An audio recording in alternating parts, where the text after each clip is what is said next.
Thank you, Rushad, for including me in this wonderful session, and a good session to have debates and X-files of what is unknown in refractive surgery.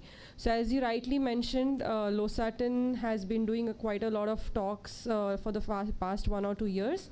So being in refractive surgery practice and coming across different case scenarios, especially Hayes, we are bound to look into it.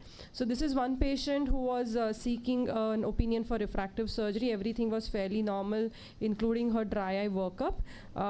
She had -3 diopters, but the corneal thickness was 475 and 480, so we decided to go ahead with a trans PRK. The surgery was uneventful. Anything about 2 diopters, we do use mitomycin C, which we used for this case also. However, she came back to us after 6 months, and she had this picture in the left eye. Right eye was fine, but she had this picture in the left eye. And on densitometry also, though it looks like a central haze, but on densitometry it was only picking up the haze at 3 and 9 o'clock position in the periphery. So as usual, we started her on steroids and cyclosporin, but though it was a late onset haze, this was not going to work too much. So what did we miss? We went ahead and looked at the patient's pre-op tears, and we looked at the biomarker levels, and you can see here that the IL-17, MMP9 and TNF-alpha is on the higher side, and which preoperatively to begin with, and we've published in the past that if the preoperative levels of TNF-alpha and other inflammatory markers are on the higher side, these patients are more prone to haze formation. Now, though as it's a late onset haze and the steroids and the cyclosporin is not working, we were thinking what to go ahead and do it, and even the tacrolimus didn't work. So looking at the pathways, the TNF-alpha was on the higher side. Now TNF-alpha is something which is responsible for inflammation, and whenever there's higher inflammation, it converts the myofibroblast into fibroblast, which depicts as haze. And there is always an interlink between TNF-alpha and TGF-beta. TNF-alpha is like, it sets your base right, it kicks off the inflammation, and if TGF-beta is also on the higher side, then the chances of haze are on the higher side. So what is TGF-beta? TGF-beta is always needed for wound healing. Anytime the TGF-beta is at the normal level, then it will land up in a normal wound healing. However, if the TGF-beta is on the abnormally high levels, it can lead to abnormal wound healing due to persistent myofibroblast formation. Now here, as you said, TNF-alpha was on the higher side and it was interlinked with TGF-beta. We assume that TGF-beta was also on the higher side.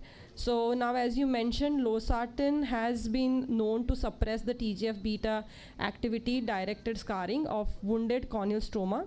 It basically inhibits the extracellular signal regulated kinase mediated signal transduction.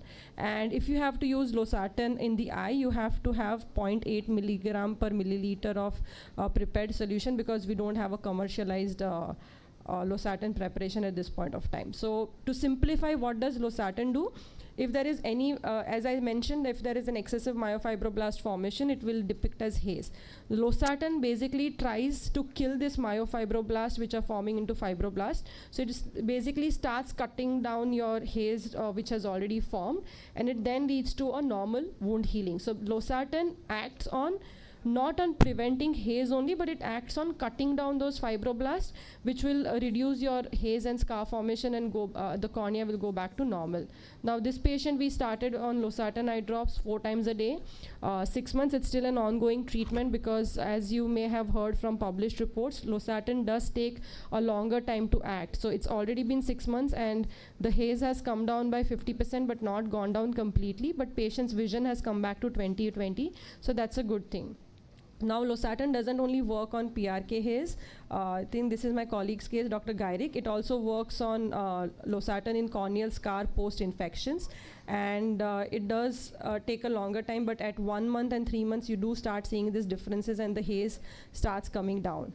So, and this is one OCT picture. You can see that there is a reduced contraction band towards the area of fibrosis and reduction in scar density. So what the mechanism is that it starts cutting down your myofibroblast and fibroblast to lead to a normal healing. You can actually see in this OCT image. So few of the cases where your primary treatment is not working, trying losartan would be a way forward. However, there is a challenge that it's not commercially available. There's no solution of losartan, so you do have to take the powder form of losartan and then mix it with one of your lubricant drops and prepare it, and then the sterility and all that. So there are a lot of issues, but if one of the companies is interested, then probably they can take it up, and it becomes more easier for us, because post-PRK Haze is still 3% in everybody's practice. Thank you. Thank you. That's a very nice thing that we've got. I'm going to just start using it. I think Dr. Swami sir has got it for me.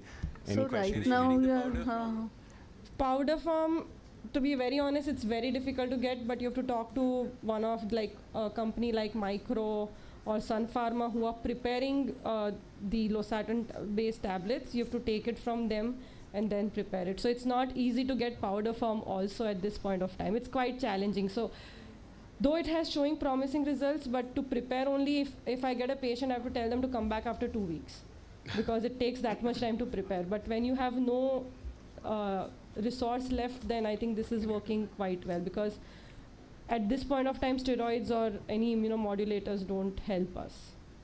So it's challenging, but I think as if all of us get together, then But one there's of a the companies potential. will take it up, and we will have to tell them that, help us. The So- problem is it's off-label even abroad. It's not. Sir, it's mitomycin C. Mitomycin C is also a off-label drug for so PRK. you think it would work even if we prophylactically start? It has a mechanism. People don't, it's not published in the literature in prophylactic, but as I mentioned that it prevents the myofibroblast to convert to fibroblasts. So it has a prophylactic form also that you can start at 1 month post-surgery and it can help. But we've not used it at this point of And are time. there any side effects noted? One of the early side effects or what we see is patients complain of little bit of burning sensation. So I think we have to still choose the right lubricant with which we mix it. We've done it with sodium hyaluronate at this point of time, but patients do complain of little bit of burning sensation. But otherwise, no impact on the ocular surface or dry eye parameters in at least I have the post-PRK patient, it's been 6 months.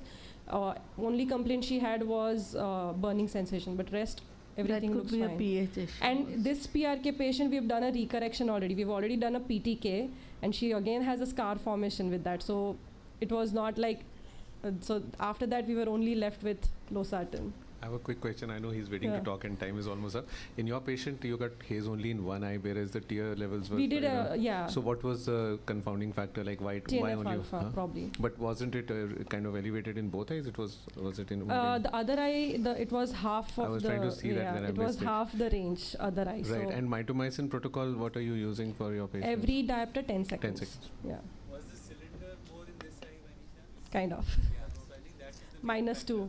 Another eye was plano. When you're doing astigmatic corrections and the hyperopic ablation. I try not to do astigmatic corrections So after it this will patient. ablate the periphery, Yeah. and that You got is it known to right. cause more haze. You got it right. Yeah, so that's But probably the this reason. patient, I wouldn't kind of do smile extra, so PRK was the only option for me. So I think one of the important message to give the audience is when you're doing mitomycin application for these cases, we have a habit to just put in the center. No, we do it You on have the to side. specifically make Yeah. sure that you cover the site where the ablation has happened, and the sponge has to be wet enough.